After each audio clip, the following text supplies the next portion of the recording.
Ketika permen itu diterbitkan ya di masa Bu Susi, mereka juga kesulitan akhirnya ya, bahkan tidak sedikit yang usaha budidayanya kolaps. Kalau memang dia mau dibuka penangkapan benih lobster dilegalkan ya, harus ada roadmap yang jelas. Berarti menurut Bang Dhani ini buru-buru ini ya? Saya kira ya. Beginilah ya, kalau orang sudah dapat izin ekspor, ngapain lagi dia budidaya? Ya, ya kan?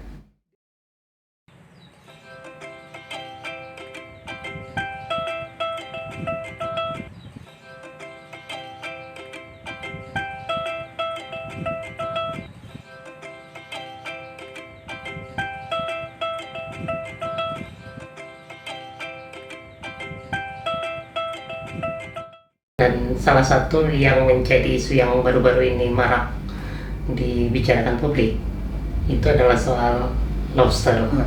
Jadi sejak zaman menteri sebelum sekarang itu juga isu lobster juga jadi salah satu isu yang banyak mendominasi percakapan publik. Ditambah kemudian Pak Menteri yang sekarang kemudian memutuskan untuk membuka izin ekspor benih lobster gitu. Nah, teman-teman di KNT meresponnya seperti apa nih Bang? Kebijakan Pak Menteri yang sekarang ini. Baik, begini, aturan yang melarang penangkapan benih lobster di masa Menteri sebelumnya ya, itu kan pada intinya adalah permen itu melarang dua hal. Menangkap benih lobster untuk kepentingan ekspor, dan juga sekaligus melarang penangkapan benih lobster untuk kepentingan budidaya. Kan itu ya, penangkapan benih hanya bisa dilakukan untuk kepentingan riset ya, dan lain-lain gitu. Bagi kami ya, kebijakan itu juga kurang pas, kurang tepat ya. Karena apa? Karena bagaimanapun ada beberapa daerah ya, terutama anggota kami di Lombok Timur misalnya, yang sudah melakukan aktivitas budidaya lobster. Kan gitu ya, sejak lama gitu. Nah, ketika permen itu diterbitkan ya di masa Bu Susi, mereka juga kesulitan akhirnya ya, bahkan tidak sedikit yang usaha budidayanya kolaps ya, karena tidak mendapatkan pasokan benih, kan gitu ya. Nah, karena itu di masa awal pemerintahan Pak Jokowi yang kedua ini ya, Pak Edi sebagai menteri, Februari 2020 itu kami mengirim surat kepada Menteri Kelautan dan Perikanan, banyak isu yang kami sampaikan termasuk soal lobster ya. Pada intinya adalah kami meminta revisi peraturan itu ya, terkait apa? Terkait dengan dibolehkannya penangkapan benih lobster dari alam untuk kepentingan budidaya. Kan gitu ya. Sebab saya kira kalau dilarang juga kasihan nih para pembudidayanya ya, mereka udah lama ya berbudidaya, tapi karena dilarang akhirnya mereka nggak bisa lagi berbudidaya gitu.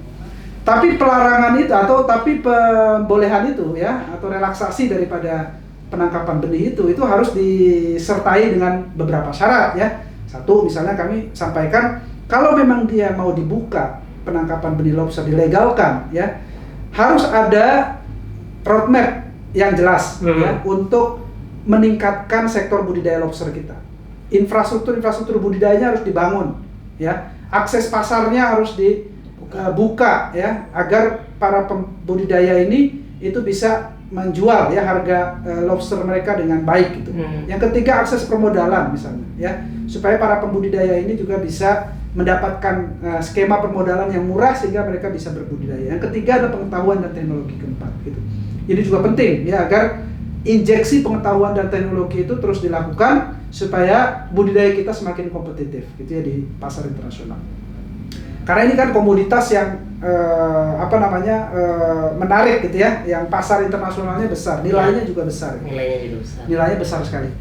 Jadi itu yang pertama ya, harus ada roadmap dulu ya. Jadi jangan dibuka tapi nggak ada skema yang serius ya, yang komprehensif untuk mendorong budidaya. Akhirnya yang seperti yang terjadi sekarang ya, ketika izin itu dibuka, permen itu direvisi ya, skema budidayanya belum kuat ya.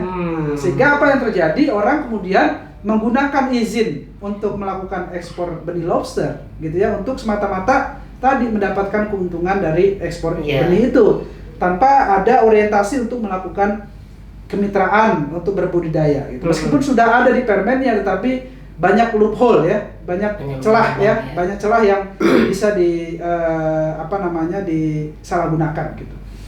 Nah yang kedua, karena ini berkaitan juga dengan Vietnam ya, sebagai pembeli terbesar ya, mungkin ada yang mengatakan 80% dari benih budidaya di Vietnam lobster itu diambil dari Indonesia. Tuh. Ada dua hal di sini yang kita perlu cermati. Pertama ya, tadi kan kita sudah sampaikan kita mau menjadi negara yang besar ya dalam budidaya ya, baik itu udang termasuk diantaranya lobster gitu. Karena itu menurut saya ya harus ada jaminan ya bagi pemerintah Indonesia, kalaupun dia mau mengekspor benih lobster itu jangka waktunya sampai kapan? Ya. Kan gitu ya. Jangan sampai ini permen ini itu semata-mata hanya untuk ya melegalisasi ekspor aja gitu tadi ya, tanpa ada time frame-nya ya berapa banyak yang akan diekspor gitu ya. Karena misalnya ada kebutuhan untuk satu masa transisi untuk melakukan budidaya ya, karena teknologinya apa segala macamnya itu belum siap gitu. Nah ini nggak terjadi sekarang ya. itu yang kita akhirnya ribut-ribut seperti sekarang gitu ya. Nah menurut saya ya harus ada, kalaupun di masa sekarang kita mau melakukan kerjasama dengan ekspor dengan Vietnam, harus dipastikan ya kita harus buat perjanjian dengan Vietnam ya untuk mencegah satu terjadinya perdagangan ilegal, penyelundupan ya. Jadi Vietnam jangan terima lagi barang selundupan gitu ya. Yang kedua harus sama-sama berkomitmen untuk melakukan konservasi ya. Karena ini sumber daya yang ya meskipun sumber daya terbarukan, tapi juga bukan berarti tidak bisa punah gitu ya di alam gitu ya. Nah jadi harus ada komitmen kedua belah pihak. Kalau tidak dibatasi punah juga. Yang ketiga yang paling penting tadi ya, yang paling penting jangan sampai ya kita justru sedang dalam tanda kutip ya mensubsidi ya Vietnam ya untuk membesarkan budidaya lobster mereka ya. Sementara budidaya kita di dalam negeri itu tertinggal terus ya, pasokan benihnya kurang ya, teknologinya tidak didorong, permodalannya tidak dibuka dan lain sebagainya. Nah, tapi berarti menurut Bang Dani ini buru-buru ini ya? Saya kira ya. Karena satu hal juga yang paling penting dari itu ya, kami mendorong adalah dikuatkan dulu organisasi-organisasi budidaya dan nelayannya. Karena kalau enggak ya tetap saja mereka tadi ya akan menjadi lapisan paling bawah ya dari penerima manfaat, kalaupun ada manfaat ekonominya yaitu dia menjadi lapisan paling bawah gitu.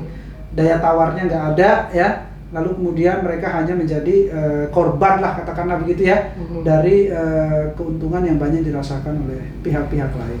Nah tapi kan Pak Menteri itu dalam penjelasannya di beberapa media kan bilang begini, perusahaan pengekspor lobster itu juga berkewajiban untuk bermitra dan membudidayakan sekian persen dari lobster yang dia miliki. Jadi kalau itu tidak dilaksanakan nanti izinnya akan dicabut. Ya kita menyambut baik ya, permen itu berisikan pengembangan budidaya. Saya kira dalam beberapa hal permen itu lebih baik dari permen sebelumnya ya, kewajiban untuk melakukan kemitraan kepada pembudidaya, para nelayan gitu. Hanya saja ya, menurut kami yang harus dilakukan pertama kali itu adalah disiapkan dulu ya skema-skema budidaya, instrumen-instrumen pendukung budidayanya ya. Karena di lapangan kan praktis belum begitu kuat atau belum begitu siap kan gitu ya. Nah sehingga ketika permen ini dibuat ya, lalu kemudian ada kewajiban dari para eksportir itu untuk melakukan budidaya, ya itu kalau di lapangan dari laporan yang kami terima ya akhirnya belum ada yang jalan kan gitu ya. Dan kita belum bisa mengatakan bahwa sudah ada budidaya yang berhasil dari hasil dari kemitraan itu. Tapi belum kita sudah mendengar ekspornya sudah jalan kan gitu ya. Nah ini juga kan masalah gitu. Jadi menurut saya itulah kesalahan pertamanya ya. Kesalahan pertamanya kita buru-buru merevisi permen ini ya. karena ya saya nggak tahu ya apakah ada tekanan ya untuk bisa segera ya melegalisasi ekspor benih ini ya. Tapi yang paling penting menurut saya adalah yang kelihatan hari ini di lapangan ya, itu kemudian menimbulkan soal-soal ya. Masalah-masalah ya di lapangan. Misalnya apa ya? Ya saling mencurigai ya, antara pembudidaya dengan nelayan yang menangkap benih lobster gitu ya. Lalu kemudian tadi ya PHP ya, antara investor yang dapat izin itu ya untuk melakukan kemitraan, tapi mereka nggak mau gitu. Karena menurut saya memang beginilah ya, kalau orang sudah dapat izin ekspor, ngapain lagi dia budidaya? ya kan? Dia udah bisa dapat duit cepat dari ekspor benihnya ya. Sementara budidaya butuh 7-8 bulan. Ya kan? Dia harus ongkos produksinya ya. Kalau belum ada keramba jaring apungnya, dia bikin keramba jaring apungnya dulu, ya kan? Pakannya berapa 7-8 bulan. Sampai berapa besar pembesaran itu dilakukan, kan gitu ya. Nah, itu maksud saya ya. Itu maksud saya nggak ada enforcement untuk bisa melaksanakan ya kewajiban itu, dan bagaimana instrumen enforcement atau pengawasannya itu sehingga para pemegang izin itu benar-benar mentaati aturan itu. Dan problem kita selalu lemah dalam pengawasan di implementasi lapangan. Ya. Apa yang ada di kertas itu tidak dengan yang terjadi di bawah itu kan selalu punya gap ya. Nah, ini yang saya kira menjadi PR ya dari Kementerian Kelautan Perikanan, sehingga wajar saja kemudian publik merespon secara negatif ya, apalagi ditambahilah bumbu-bumbu ya politik ya, ya siapa yang mendapatkan izin itu ya, dari mana ya, dari kelompok mana dan lain-lain. Sampai dirjennya juga mundur nah, gitu ya. Ya, jadi ada drama-drama juga ya di sela-sela itu. Jadi menurut saya ya ekspresi publik itu kemudian menjadi wajar ya. Nah, kalau kita lihat akhirnya ya kebijakan ini itu justru ditangkap ya oleh kelompok-kelompok yang memang ingin memanfaatkan situasi ini untuk kepentingan mereka gitu sendiri. Tapi kelihatannya Pak Menteri kekeh aja tuh meskipun ada kritik banyak. Ya saya nggak tahu ya bagaimana sikap Pak Menteri, tapi sewajarnya sih sebenarnya beliau bisa mendengar ya, sewajarnya bisa mendengar apa yang disampaikan ya. Saya kira selalu kebijakan publik itu ada pro kontra ya. Ada pro kontra ya, dan kalau itu saya kira positif ya bagi kemajuan kemajuan sektor perikanan kita, saya kira tidak ada alasan untuk tidak diterima ya. Misalnya kaitannya tadi dengan pengembangan sektor budidaya kita, bagaimana bisa menjamin ya kita kemajuan sektor budidaya kita dengan peraturan baru pemerintah ini gitu. Saya kira hal-hal yang semacam itu bisa didalami lah, saran kami bisa didalami oleh pemerintah sehingga kalau diperlukan ada revisi lagi untuk permen itu ya nggak ada masalah. Menurut saya jangan tabu ya untuk melakukan perbaikan ya, selama itu ya memang benar-benar bisa dipastikan instrumen terutama tadi ya pengawasan terhadap implementasi program itu menurut saya bisa direvisi gitu aturan itu. Jadi supaya kita sama-sama punya inilah ya niat baik untuk bisa membesarkan sektor kelautan perikanan kita dan mensejahterakan masyarakat.